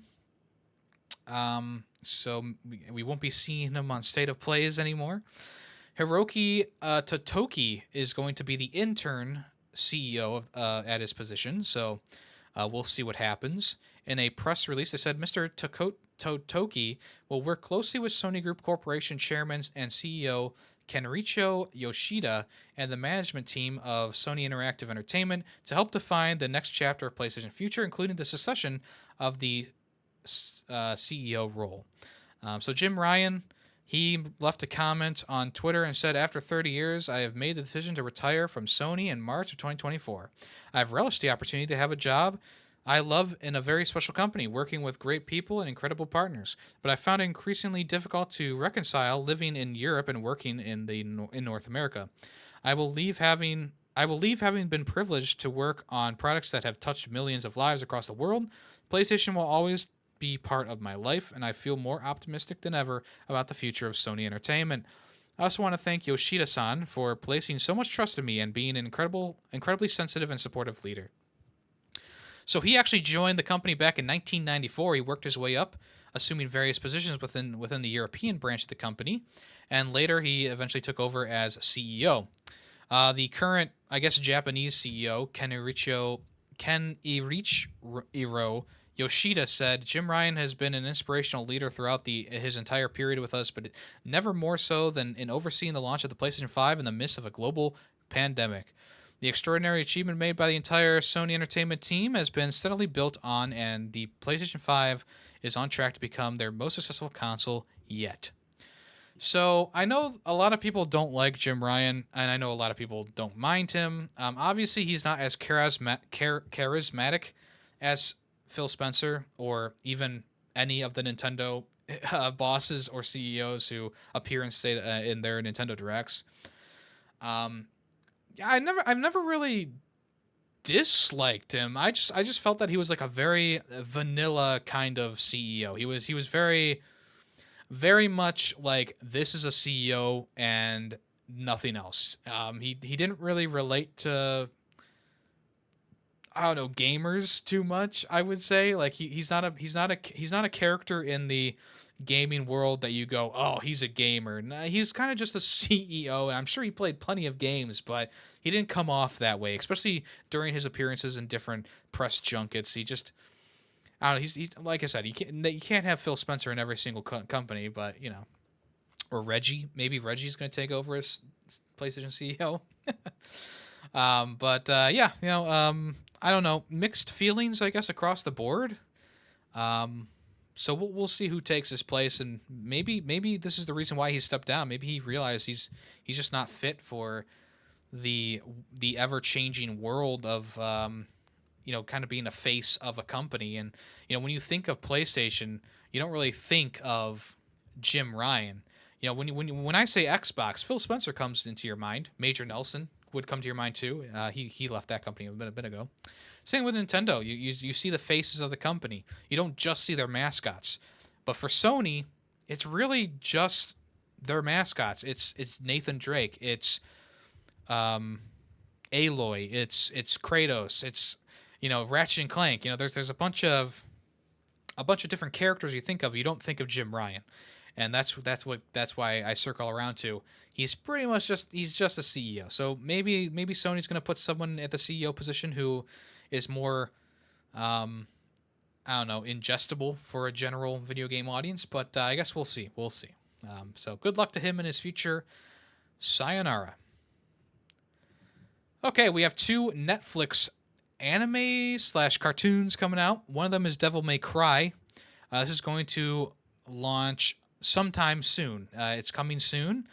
It's being headed by a South Korean animation studio called Studio Mir, who also worked on The Legend of Korra, Voltron Legendary Defender, Dota Dragon's Blood, and The Witcher Nightmare of the Wolf, among other things.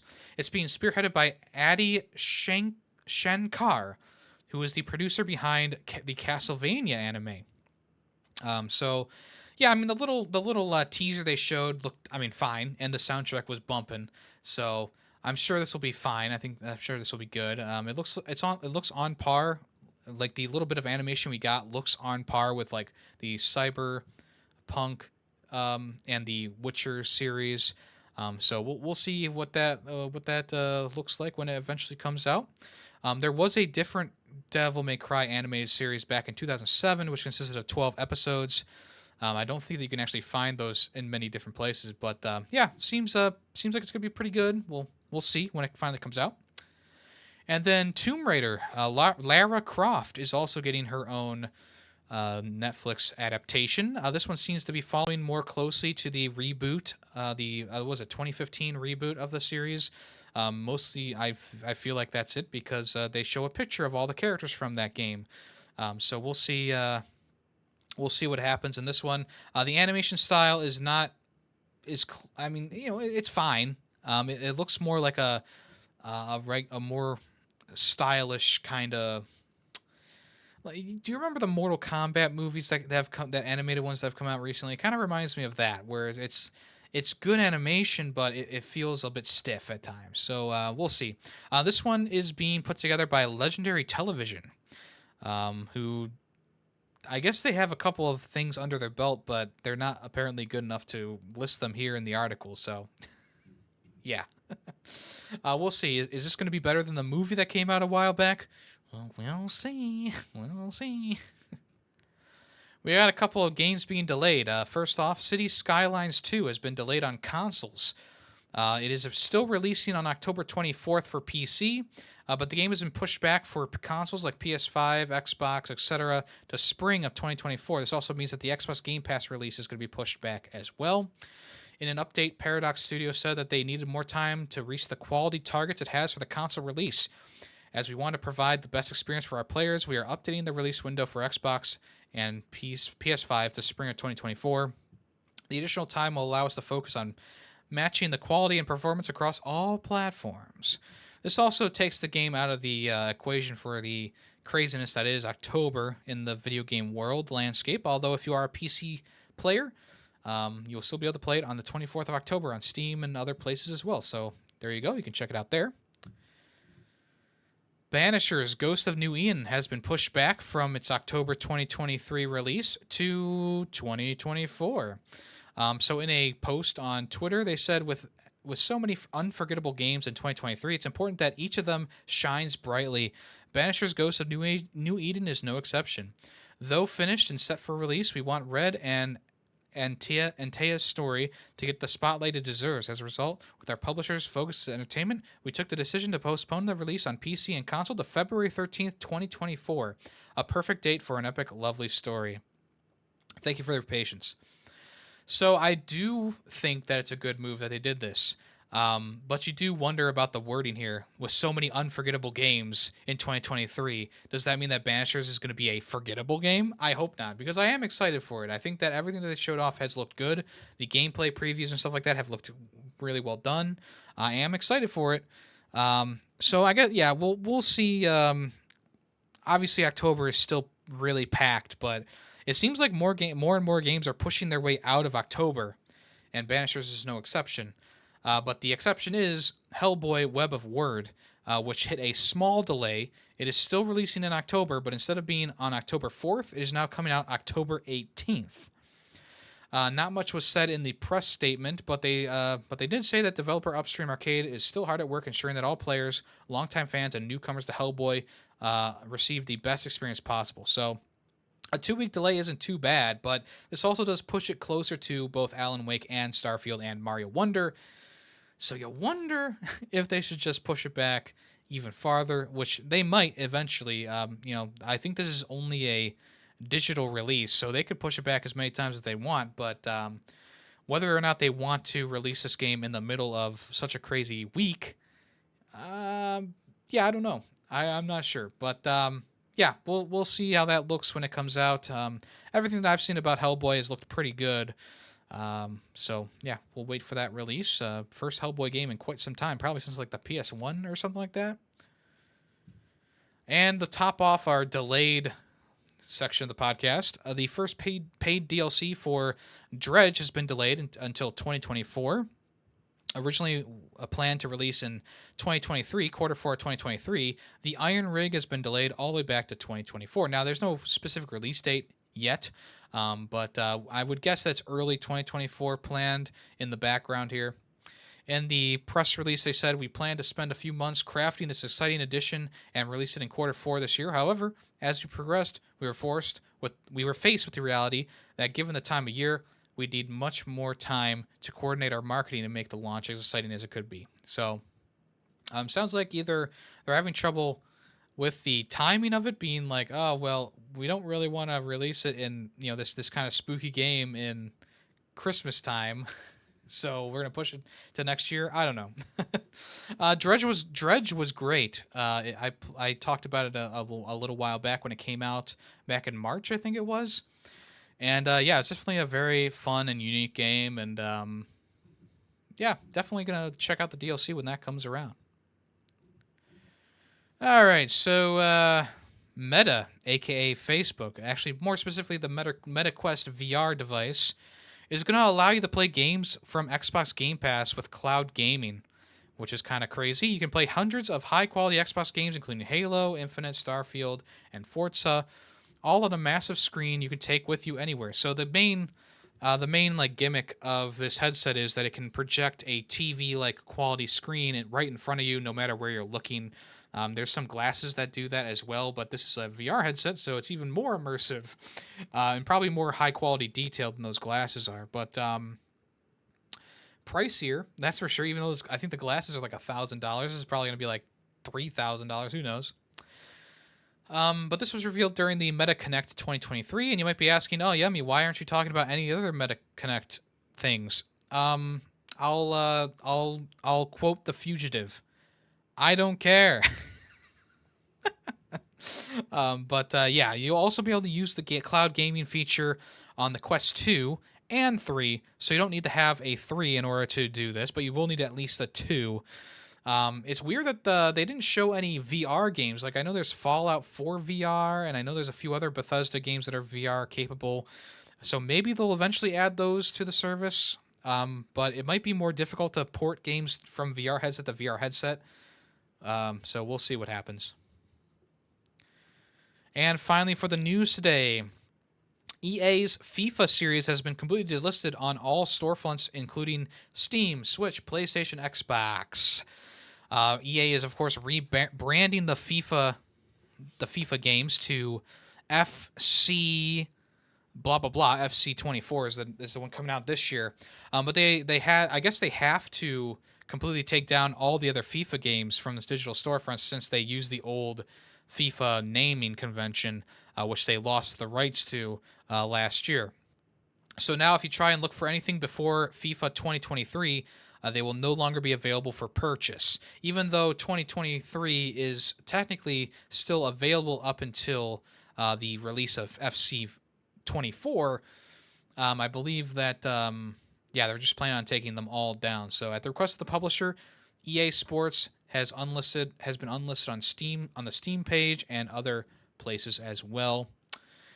Which means that these are going to become pretty expensive games. No, I'm kidding. They are not going to become expensive games. Most FIFA games do not retain their value past the year that they are released, much like Madden and NBA games. So definitely, don't go to the bargain bin or go to the used store and buy up a bunch of $1 or $2 FIFA games from the PS3, PS2, PS4 era, because they're definitely not going to be any more valuable than they are right now.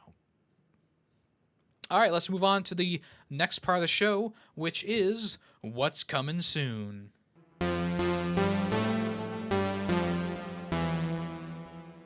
Okay, Marvel Spider-Man 2 is, at this point, less than a month away, of course.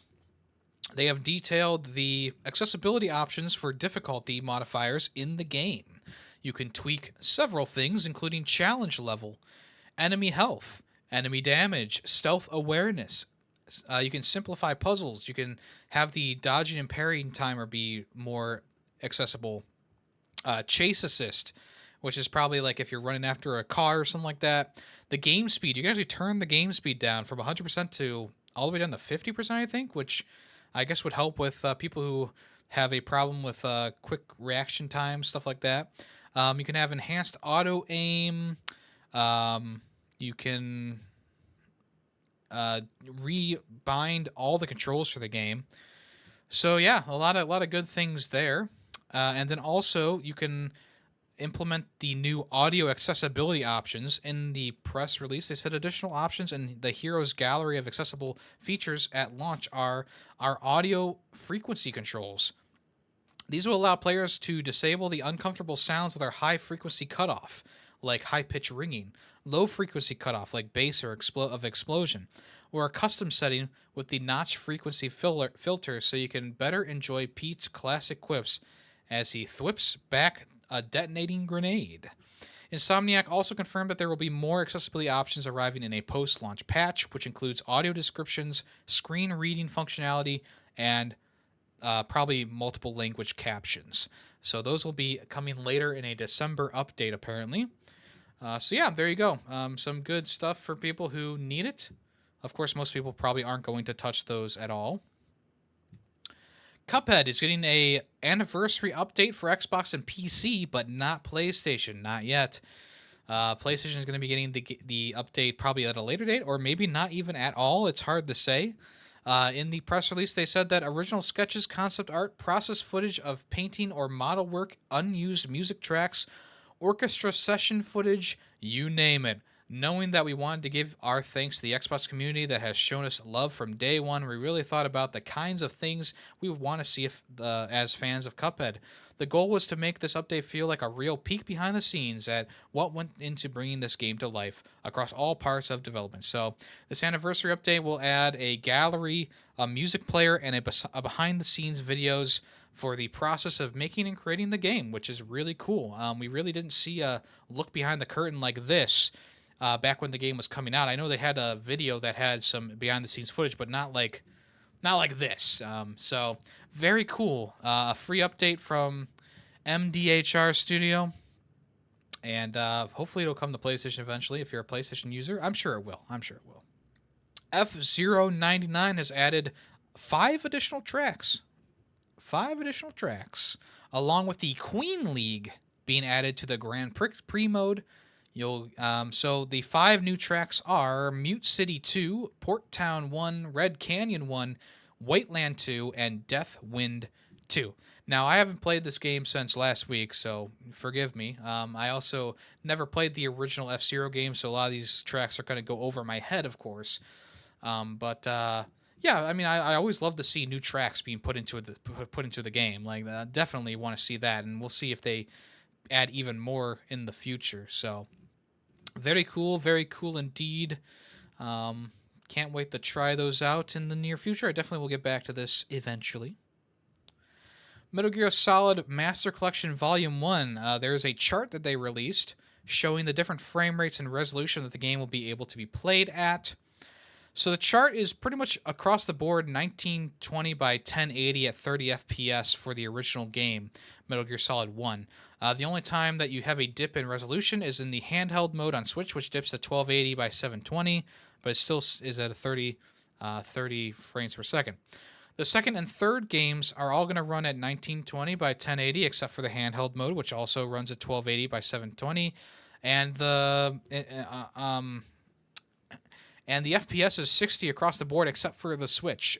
In both handheld and TV mode, it's only going to run at the games are only going to run at 30 FPS. So, kind of crazy there, I guess you would say. They couldn't reach the target of 60 FPS on the Switch. In TV mode, I feel like that should be doable. But yeah, I don't know. Nothing too crazy there. I mean, these are pretty old games. I mean, the first game is over 20, 30 years old at this point. So, I mean, what do you expect? This is still due to land on October 24th, 2023. If you want to check out this collection of games coming soon. The Last Case of Benedict Fox, which was an Xbox Game Pass exclusive for a little while, is coming over to PlayStation with the Definitive Edition. This will also be coming to the update will be coming to other platforms as well, but it's finally coming to PS5 soon. It says coming soon, so it's probably going to be sometime in October, because this is one of those like spookier kind of games, I guess you could say. The Definitive Edition is going to patch a number of issues on the Xbox and PC. It'll tweak the combat and animations, rebalance some enemies, and update the UI and map markers to make it easier to work out where to go next. So if you want to check that out, that'll be coming to PlayStation eventually, but it's already available on Xbox and PC if you want to check it out there. The Talos Principle 2 has a release date now. Prepare to have your mind melted on the 2nd of November. So if you don't know what the Talos Principle is, it's a high-quality first-person puzzle game, where you solve various puzzles with crazy sci-fi um, inventions, I guess you could call them. The first game was pretty difficult, and it definitely gets you stumped on multiple occasions. I'm guessing this one's going to be about the same. So yeah, Talos Principle 2 coming November 2nd across the board. Angry Birds VR Isle of Pigs is getting a PSVR 2 version next month. It's going to be releasing on the 10th of October. Actually, this month, the 10th of October, this is coming around. It's the same game as the PSVR game. So if you already have that version of the game, you only have to pay $10 to have the PSVR 2 version. Or you can buy the entire game for, what, $30 or something like that. But yeah, it's pretty much just like a first-person version of the critically acclaimed Angry Birds series. It seems to use the movie characters instead of the original game's, I guess, more hand-drawn, cartoony kind of characters. But yeah, it looks like you go into a bunch of different environments using all the different birds they can think of. Yeah, I mean, it looks fine. With it being a re-release of a game, probably not going to pick it up until it's on sale, but there you go. Also, Among Us VR is finally heading to the PSVR 2. It's come pretty much everywhere else, but it's finally releasing on the PlayStation VR for $10. Quite the steal, honestly. This is the same game you all know and love. It's just in the first-person perspective, and of course, I believe there is that local mic thing going on. What's it called? Proximity chat. Yes, and of course, you'll do pretty much everything you did in the original game. But yeah, Among Us at this point, it is what it is. It's a fun game to play with friends and stuff like that, and probably to play with random people too, sure. But yeah, probably not going to be getting this one unless other people get it who I know, and there's enough people who I know getting it. But there you go. The new update for for Sonic Frontiers is out now. The Final Horizon update. This adds a couple new missions and also makes Amy, Knuckles, and Tails playable. In addition to the new narrative event, there is a new island. And of course, you can have the three characters search for the Chaos Emeralds to help the Bluebird on this island. So yeah, I never finished Sonic Frontiers. I thought it was fine. Maybe I'll try it out again sometime in the future. But yeah, this is the last update drop for the game. The last update drop had a jukebox mode, challenge modes, photo mode, new open zone challenges and stuff like that to celebrate Sonic's birthday. And now the Final Horizon comes out to celebrate the end of Sonic Frontiers. Horizon Forbidden West is getting a complete edition, which has been officially announced by PlayStation. This is coming to both PS5 and PC. So there you go. So October 6th is the day that you can buy the complete edition. It's also hitting the Steam and the Epic Games Store a little bit later in 2024, early 2024, so you got to wait a little bit longer for that. It'll be priced at $60, which is $10 less than, or $20 less than the original version of the game. Wow.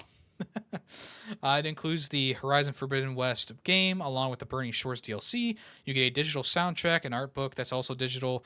You get Horizon Zero Dawn Volume 1, a digital comic book, The Sunhawk is what it's called.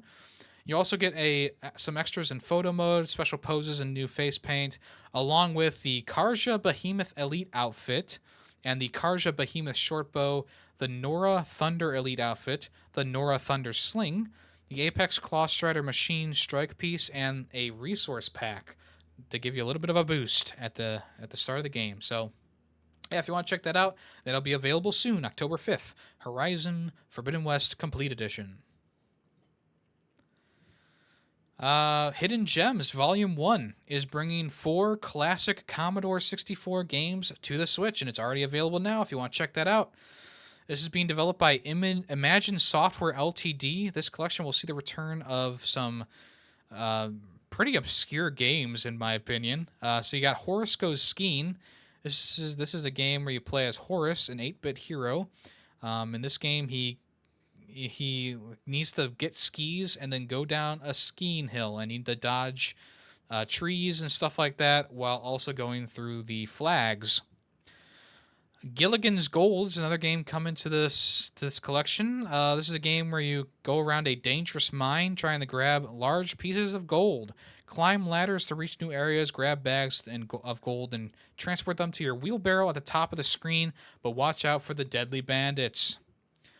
Mutant Monty is a surreal game from Arctic Computing, which saw players take on the role of the titular Monty, who wants nothing more than to get rich and be recognized as a hero. Go through 40 different levels, including a bizarre environments like the Pit of Eternal Slime, the inside of a neutron accelerator, and the desolate wastes of Pithor. Dodge dangerous enemies and collect piles of gold. And then finally, Nomad. And it's a top-down shooter from Ocean Software. You take control of the Nemesis Organization Mobile Attack Droid, or Nomad. 471. Oh, the Mobile Attack Droid 471. In an attempt to stop the machinations of a unspeakable, vile Cyrus T. Gross. All right, he's the greatest criminal in the universe. So you can pilot the Nomad through Talos, his heavily armored homeworld, solving puzzles, dodging hazards, and shooting fiendish enemies. There will be a checkpoint system in the game for progress. So this is coming to the Switch and other places as well. Kind of interesting, I guess. I don't believe it's getting a physical release, so it's digital only at this point, but it would be cool to get a physical release eventually. Commodore 64. A lot of people don't really think of this console, and I'm one of them. But there you go. It's this is already available to play some of these classic games. Here's a game I never thought I would be talking about. Foot Clinic. This game is also available right now. Foot Clinic is a game where you solve people's foot-related problems. Foot fetishes of the world unite. Essentially, you get a random foot, and it could be hairy, and it could be disgusting, and it could be stabbed with glass. But what you do is you clean the toenails and cut the hair and fix the foot's problems, maybe even add a tattoo to the foot. And then the person does the frickin' Oppa Gundam style dance after you fix their foot problems. This is a disgusting fucking game. This is shovelware at its worst. Here's some stats for the game. 12 different tools for treating and beautifying feet. Mechanics of squeezing pimples, cutting nails, cleaning and shaving, and more. Lots of patience with various foot problems. Testing and vaccinating sick clients. Available tool skins to make the game even more funny. Equipment, furniture, and decoration upgrades by, of course, fixing people's feet. So yeah, this is a particularly gnarly game. So yeah, check that out. It's $5 on the Switch eShop. Available now. All right, let's move past that. Here are the PlayStation Essential games for October, and of course you can download these on the first day of October. The first Tuesday of October, which is the 3rd of October. You're gonna get the Callisto Protocol, Farming Simulator 22, and Weird West, all available on both PS5 and PS4. Honestly, this isn't a bad month. Farming Simulator 22, I don't know. I don't really care about that. But Weird West, it's a pretty fun top-down RPG. From what I've seen, I didn't play it myself, but it seems pretty fun.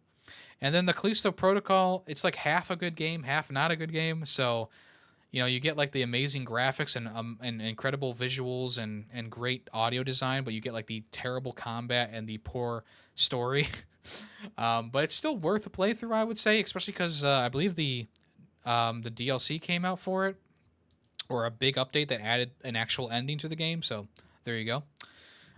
So yeah, and not a bad week, all things considered. I mean, Callisto Protocol, that's like the first $70 game that we're getting for free here. So can't really complain about that too much. And then finally, one of the games for November for PlayStation Plus Extra has been revealed, and it is Teardown. It's been given a 15th of November release date alongside a confirmation that it will be available through PlayStation Plus Extra and Premium from day one. So this is the game where you just knock things down, I guess. It's a mission-based sandbox game where you're tasked with completing various objectives, which involve tearing things down, including robbing a bank, destroying buildings, etc., etc. So, yeah, if you want to check that out, that'll be on the PlayStation Plus Extra and Premium tiers in the future in November. pretty cool. Alrighty, let's go ahead and move on to the final part of the show, which is the closing, and where we get everyone's favorite, Guess That Song. If you can tell me the song name and the game that's from, I'll give you a super reaction in the Discord, or a like and a heart in the comment section with a congratulations on YouTube. Let's go ahead and listen to today's song right now.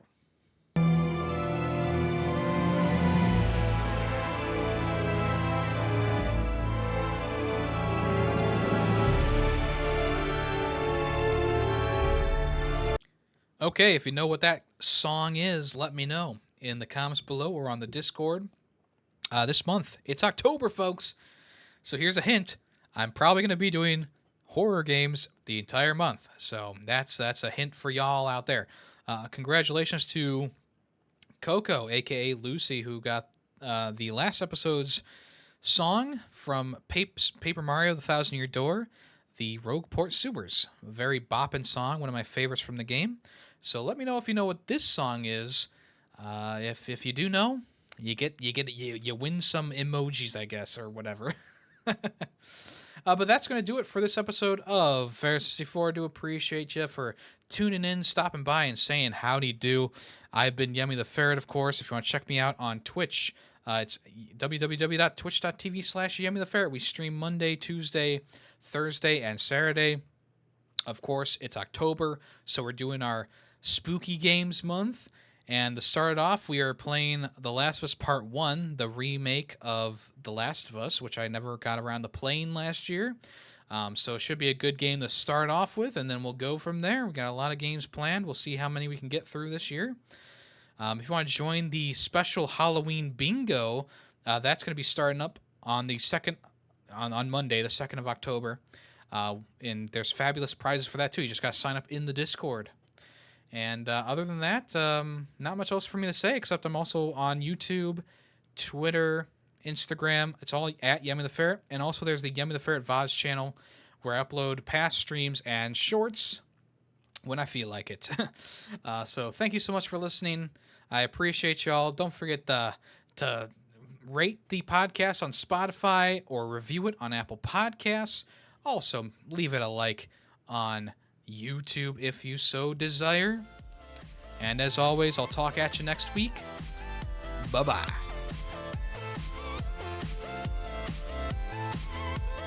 The Fair64 podcast is owned and edited by Yemmy the Ferret. The song Nightshade, used in the intro and outro, is owned by Adhesive Wombat. Small sound clips during the podcast were made by Yemmy the Ferret. News sources include NintendoLife.com, PushSquare.com, and PureXbox.com. All opinions video game related are my own. Thank you for listening.